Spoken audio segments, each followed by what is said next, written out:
A gente volta aos Estados Unidos para falar com Eliseu Caetano sobre os ataques à Venezuela. Eliseu, Nicolás Maduro capturado, segundo a Casa Branca. Alguns países, como a Cuba, por exemplo, já se pronunciando, Colômbia também, diante desse ataque. A gente aguarda agora o Brasil, né, que sempre manteve uma linha ali diplomática, nem tanto por Caracas, nem tanto para os Estados Unidos, tentando ali amenizar esse conflito. O Brasil já se pronunciou em relação a isso?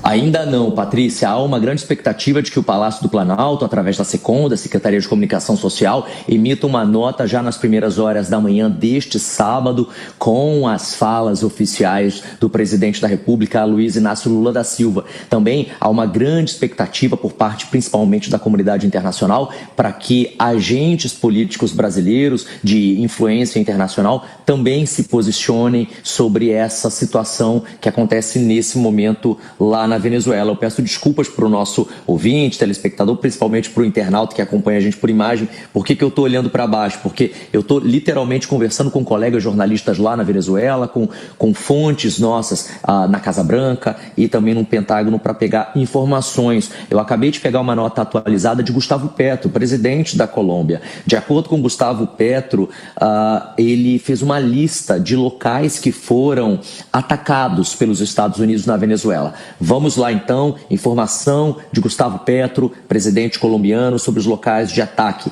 A Assembleia Nacional da Venezuela, incluindo o parlamento do país, foram explodidos pelos Estados Unidos hoje. Base aérea La Carlota, desativada e bombardeada. O quartel de La Montaña, um dos principais quartéis militares da Venezuela, o maior quartel general do país, que fica em Catia-la-Mar, foi desativado pelo bombardeio.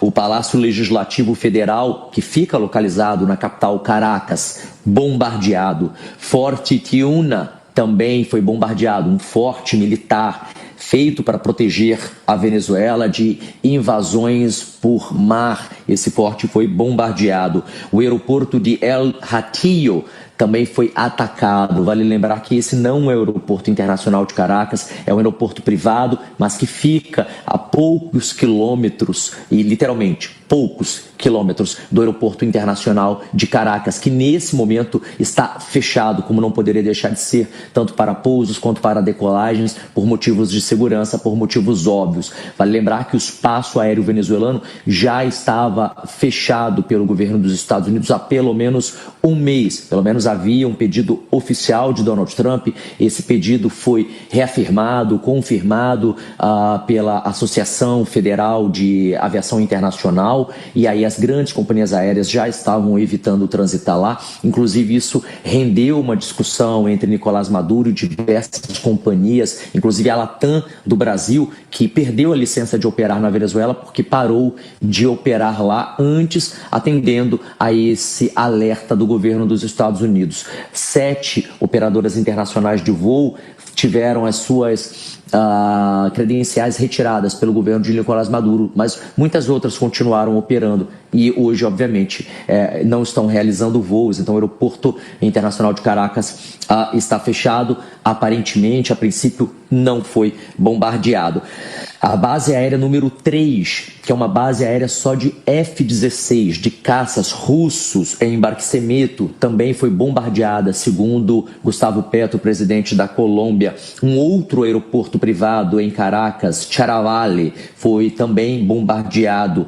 O plano de defesa foi ativado lá em Miraflores nesse momento. Eu volto com vocês. Muito bem, agora são 6 horas e 44 minutos, o mundo todo na repercussão em relação aos ataques dos Estados Unidos, justamente a Venezuela. Nós estamos lá nos Estados Unidos com Eliseu Caetano. Eliseu, fica toda essa situação, evidentemente, Nós estamos de volta agora para toda a Rede Jovem Pan, são 6 horas e 45 minutos, acompanhando essa notícia da madrugada aqui no Brasil, madrugada também nos Estados Unidos e também madrugada na Venezuela. A Venezuela está 1 hora atrás aqui em relação ao Brasil, no fuso horário. O Eliseu Caetano está novamente conosco. Eliseu, nós percebemos o seguinte, né? Essa escalada, né? Você mesmo trouxe ao longo desses últimos meses que agentes federais norte-americanos estavam lá na Venezuela.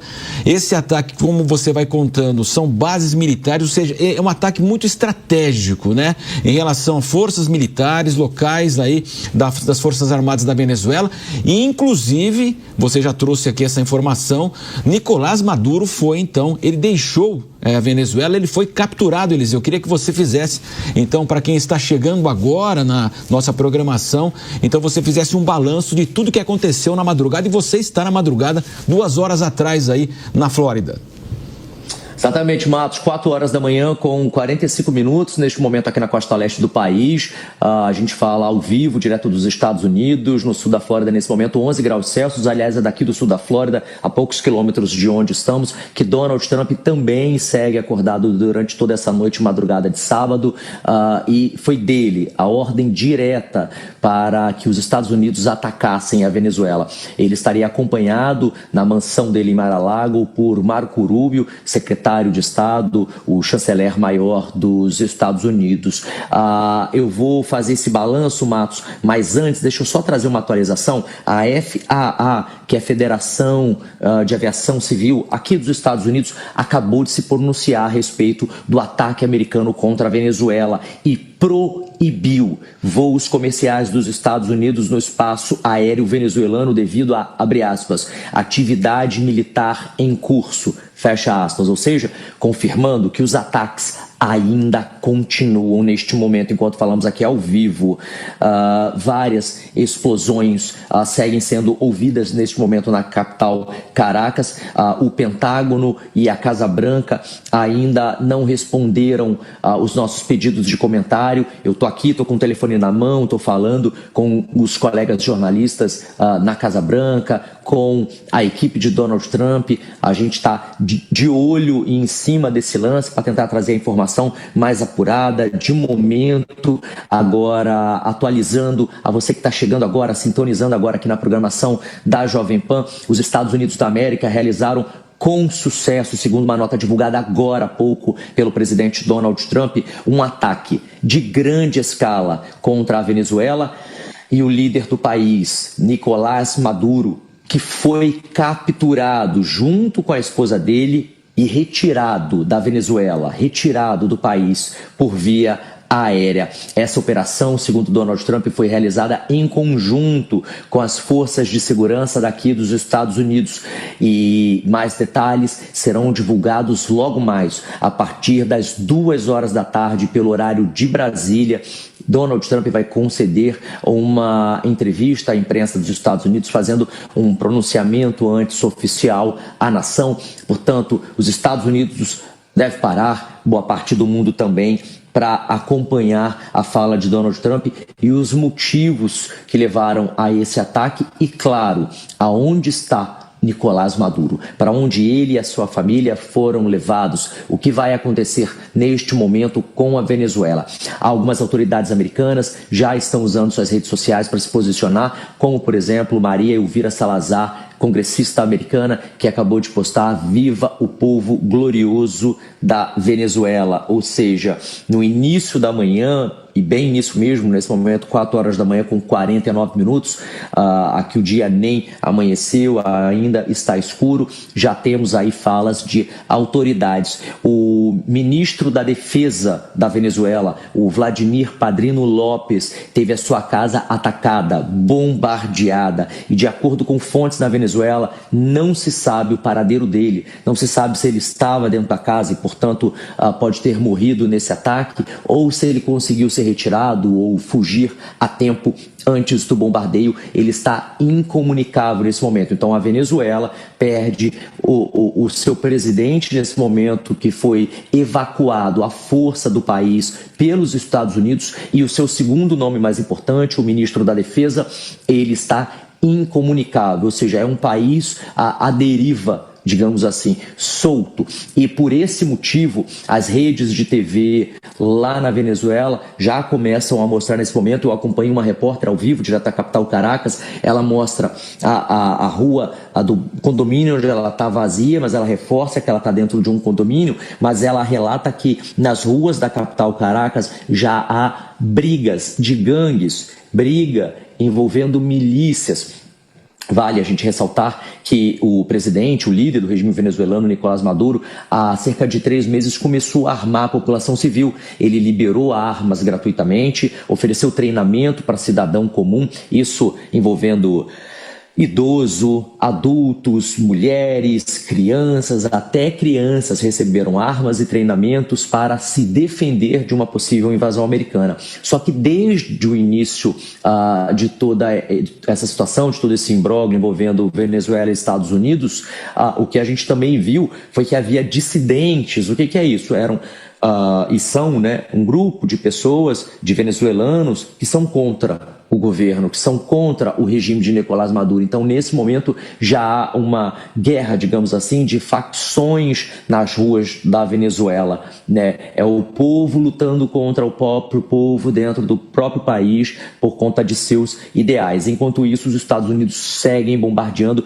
diversos pontos, não apenas da capital venezuelana, Caracas, mas diversas cidades dos estados ali próximos a Caracas. A gente também agora traz informação de última hora. Olha, algumas horas após o início do ataque, começou por volta de 1h da manhã pelo horário local lá da Venezuela, portanto por volta de 2 da manhã pelo horário daí do Brasil, já existem alguns indícios desses ataques, que é importante, principalmente para quem entende do modus operandi de militares, né? O ataque aéreo envolveu bombas de precisão. Não há evidências, pelo menos até o momento, do emprego daqueles mísseis de cruzeiro, o Tomahawk, que o nosso correspondente lá na Europa, o Luca Bassani, sempre fala deles. São mísseis muito potentes, eles geram um ruído muito característico, principalmente na fase final de aproximação. Não há evidências de que esses mísseis foram utilizados, portanto, não foi feito nenhum tipo de lançamento do mar, né, através dos grandes navios que estão lá, mas sim do ar, com aviões e também com helicópteros, né? Foram usados, inclusive, muitos helicópteros, conforme quem nos acompanha por vídeo pode conferir. Muito provavelmente os helicópteros AH-1Z, que é um helicóptero dos Marines aqui dos Estados Unidos, né, para essa missão de ataque contra alvos de oportunidade avistados no solo. O que é isso? É um termo militar para dizer alvos que já haviam sido pré-determinados. E aí, Matos, eu volto lá na sua pergunta, porque os militares americanos já estavam fazendo o mapeamento da Venezuela. A gente já tinha trazido a informação, aliás, essa informação foi dada aqui na programação da Jovem Pan em primeira mão, de que militares americanos, em parceria com agentes da CIA, que é a Agência de Operações Secretas dos Estados Unidos, já estariam infiltrados dentro da Venezuela, fazendo mapeamento de pontos que poderiam ser bombardeados, de pontos de interesse dos Estados Unidos para serem completamente destruídos. E agora, hoje, no dia desse bombardeio, no dia desse ataque americano, a gente tem essa confirmação de algo que a gente falou lá atrás, há cerca de pelo menos 2 meses, né? Então, a gente tem, apesar desse avistamento grande de helicópteros, né, os Chinook, a gente não conseguiu ainda confirmar, e eu estou tentando confirmar, se houve algum tipo de desembarque militar em solo venezuelano, o que é uma outra coisa. Por enquanto as aeronaves estão no ar, as imagens mostram aeronaves no ar, mas a grande dúvida nesse momento é: houve ou não houve um desembarque militar na região? Né? A gente tem cerca de 10 mil militares das 5 forças armadas do país que estavam ancorados a cerca de 100, 200 quilômetros no máximo da capital Caracas, em águas internacionais ali do Mar do Caribe, em barcos gigantescos. Inclusive, o maior navio militar do mundo está lá servindo de apoio para essa operação. E quando esse navio militar foi para lá, Marcelo, Patrícia, a gente falou aqui na programação da Jovem Pan, não fazia sentido o custo desse navio, com a quantidade, né, técnica, né, com a quantidade de material bélico que esse navio disponibiliza, levá-lo para lá para não utilizá-lo. E aí hoje, nessa manhã de sábado, então, vem a confirmação de que os Estados Unidos estão atacando a Venezuela. Os alvos mais visados estão sendo, nesse momento, pelo menos de acordo com a imprensa local venezuelana e também de acordo com as informações divulgadas pelo presidente da Colômbia, Gustavo Petro, instalações militares como a base de La Carlota, o Forte Tiuna, o porto de La Guaira foi agora há pouco também bombardeado, né? Ainda não há uma informação oficial de ataques contra áreas civis, contra residências de civis. A gente tem confirmação de ataques contra residências militares, de líderes militares. E aí, por que alvos militares foram incluídos possivelmente nessa lista? Eu volto aqui, Marcelo e Patrícia, numa fala de Donald Trump de alguns dias atrás, onde ele acusou Nicolás Maduro e todo o alto escalão do governo dele, do regime dele, de serem parte, de serem integrantes de uma quadrilha, do Cartel de los Soles. Cartel de los Soles era uma das maiores organizações criminosas da Venezuela e possivelmente uma das maiores do mundo. Donald Trump transformou essa organização criminosa numa organização terrorista e por conta dessa mudança de nomenclatura, por base na lei americana, isso concede aos Estados Unidos o direito de invadir a Venezuela, de intervir na Venezuela, baseado de que eles fazem algo lá que interfere aqui. E para proteger o país deles, eles atacam antes. Então, é uma lei de 1908 que foi reeditada recentemente por Donald Trump para especialmente atingir Nicolás Maduro. Mas a gente também não pode deixar, Patrícia e Matos, de falar, o alvo não é apenas Maduro. Maduro caindo, a gente tem Rússia, que se alimenta muito da Venezuela, que é um país muito parceiro. A gente tem Cuba, né, também um país muito parceiro. A gente tem Colômbia, que está tendo alguns atritos, mas que está ali do lado na fronteira. Inclusive, a Colômbia acabou de reforçar a segurança na fronteira para evitar uma fuga em massa de venezuelanos fugindo para a Colômbia. Resta saber se isso está acontecendo aí no Brasil, né? Porque também fazemos fronteira com a Colômbia. Matos, Patrícia. Pois é, agora são 6 horas e 57 minutos. A Colômbia é o país aqui da América do Sul que mais recebe refugiados, migrantes, fugindo aí dessa situação que agora ficou ainda mais tensa, né? Porque antes era só o modelo econômico, político que faziam essas pessoas saírem daí e agora tem essa tensão. Agora 6h57.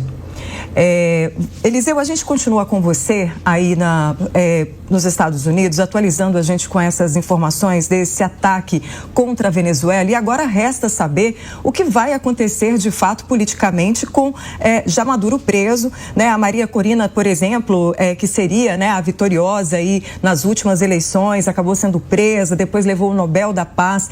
Há algum pronunciamento dela? Ela que já tinha declarado que estava a favor desse ataque dos Estados Unidos e poderia se unir a eles para uma reconstrução da Venezuela num outro modelo, né? Exatamente, Maria Corina Machado não está em solo venezuelano. A gente relembra que ela fugiu para receber o Prêmio Nobel da Paz. Ela foi a grande vencedora, a ganhadora desse prêmio, que é importantíssimo, e ela não obteve uma autorização do governo de Nicolás Maduro. Ela que foi a principal oponente dele nas eleições passadas, que, segundo a contagem dos votos oficiais, segundo a contagem das urnas, foi a grande vencedora, ela não podia deixar o país e aí ela fugiu junto com a filha, está na Europa nesse momento. Há uma grande expectativa para que ela também fale sobre isso. Agora, quem está falando agora na televisão é o chefe das Forças Armadas da Venezuela. O indicativo: cadê o ministro da Defesa? Se o chefe das Forças Armadas está lá, deveria estar do lado do ministro da Defesa, que supostamente teve a casa bombardeada e está incomunicável nesse momento. E ele disse o seguinte: nós não vamos negociar, nós não vamos nos render, nós vamos, no final das contas, triunfar. Repito, nesse momento, a TV estatal venezuelana está exibindo um pronunciamento oficial do chefe das Forças Armadas do país. E ele está dizendo o seguinte, abre aspas: nós não vamos negociar, nós não vamos nos render e nós vamos, no final das contas, triunfar. triunfar. Essa é a aspa do chefe das Forças Armadas da Venezuela neste momento. Agora, o presidente dos Estados Unidos, Nicolás Maduro, garantiu agora há pouco em nota que Nicolás Maduro e a família foram capturados e retirados, evacuados da Venezuela. E a grande questão, a grande dúvida é para onde eles foram levados. A resposta a gente deve saber daqui a pouquinho, quando Donald Trump fizer esse pronunciamento oficial à nação.